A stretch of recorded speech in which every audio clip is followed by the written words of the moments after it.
बड़ा गंभीर विषय है, इम्पोर्टेंट क्वेश्चन है।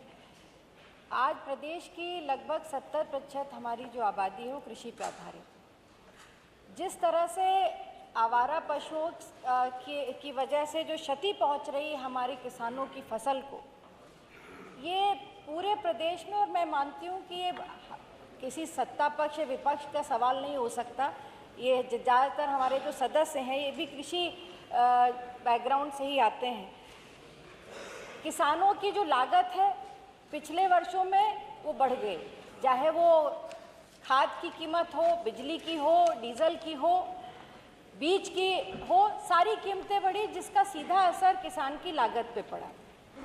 और अंत में जब किसान अपनी बुआई कर लेता है तो उसके सामने जो सबसे बड़ा लक्ष्य है वो अपने फसल को बचाने का है। जो आंकड़े सामने है कि लगभग पिछले 5 वर्षों में 17% वृद्धि हुई है आवारा पशुओं की। 11,15,000 के आंकड़े जो सरकार ने खुद उनकी वेबसाइट पे हैं।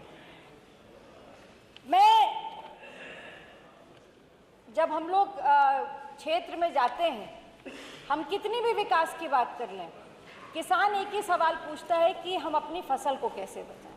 दिन भर वो किसान फसल की तैयारी करता है, सिंचाई करता है, बुआई करता है, रुपाई करता है, और रात भर उसके परिवार के सदस्य, चाहे वो बुजुर्ग हो, महिला हो, बच्चे हों, उनके पास एक ही काम है कि वो लाठी लेकर के पूरी रात अपने फसल की सुरक्षा में जुटे रहते हैं।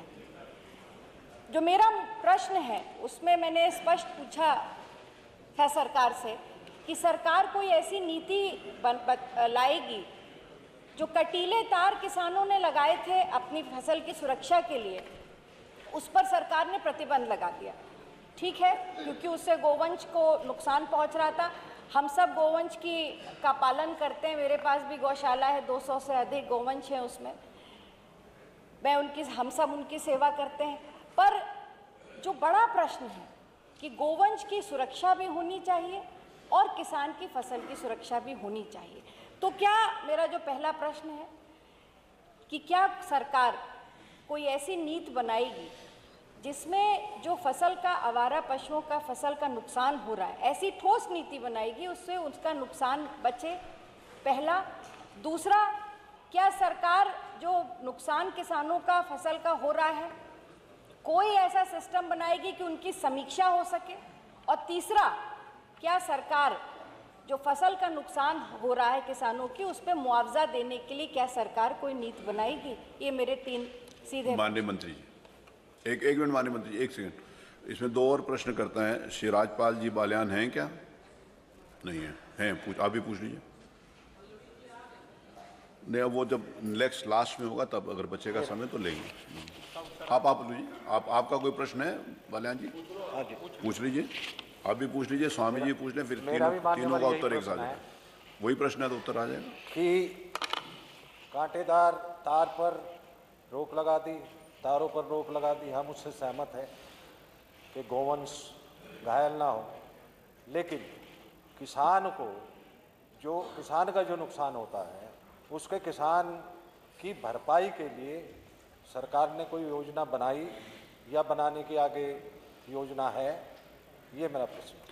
स्वामी जी ओमवेश जी, 3 माननीय सदस्यों का प्रश्न था ना, इसीलिए। धन्यवाद अध्यक्ष महोदय। मैं आपका ध्यान किसान की फसल जो बर्बाद हो रही है पशुओं के द्वारा उधर दिलाना चाहता हूँ। किसान बहुत महंगा बीज लेकर के, महंगा खाद लेकर के जो है अपनी फसल को बोता है, और फिर वो जो है उसकी सुरक्षा के लिए दिन में भी वहीं पर रहता है, रात को जाता है। किसान अपनी फसल को बचाने के लिए कटीले तारों का इस्तेमाल करता है। सरकार ने उस पर प्रतिबंधित कर दिया है। मैं पशुधन मंत्री जी से पूछना चाहता हूँ कि जब तक पशुओं को संरक्षित गृहों में नहीं भेजा जाएगा तब तक क्या कटीले तार लगाने की अनुमति किसान को देगी सरकार?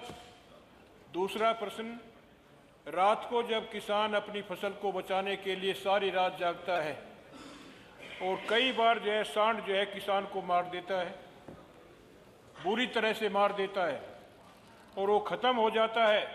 क्या सरकार उसका मुआवजा देने पर विचार करेगी? मैं पूछना चाहता हूँ माननीय पशुधन मंत्री। माननीय मंत्री जी।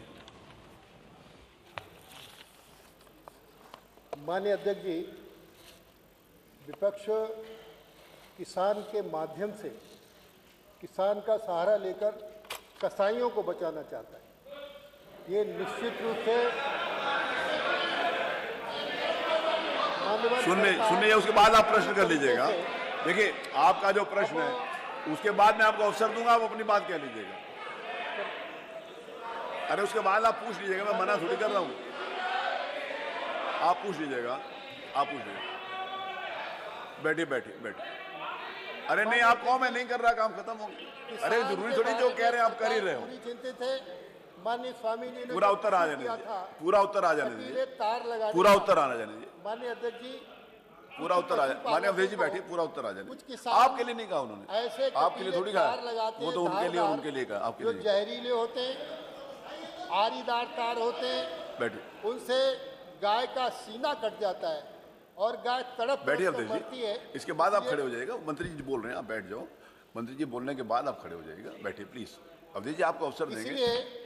नहीं, ऐसे नहीं, आप बैठिए। धारीदार उनके बाद अवधेश जी को अवसर दूंगा। सरकार ने प्रतिबंधित एक कर मिनट दिया है। उत्तर आ जाए। कुछ गुम्मेदार तार जिससे स्किन कट जाती है और बाद में ठीक हो जाती है, किसान उसकी रखवाली के लिए लगा सकता है।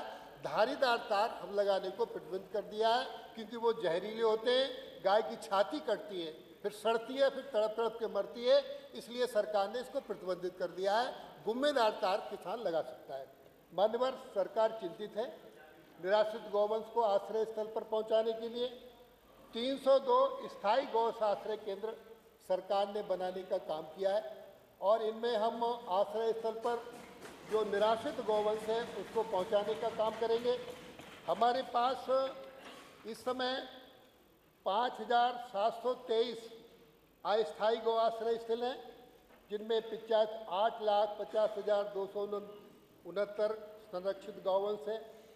वृद्ध गौ संरक्षण केंद्र मानवर 267 हैं, जिसमें 12,09,953 अस्थायी गौ आश्रय केंद्र में जो निराश्रित गौवंश है वो संरक्षित है।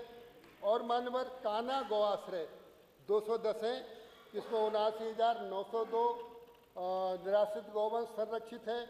काजी हाउस 329 है मानवर, जिसमें 15,929 निराश्रित गौवंश संरक्षित करने का काम किया है। इस तरीके से मानवर 6,529 संख्या में निराश्रित गौवंश को रखने के लिए अस्थायी स्थायी गौ संरक्षण केंद्र बनाए गए हैं, जिसमें 10,76,053 गौवंश संरक्षित है।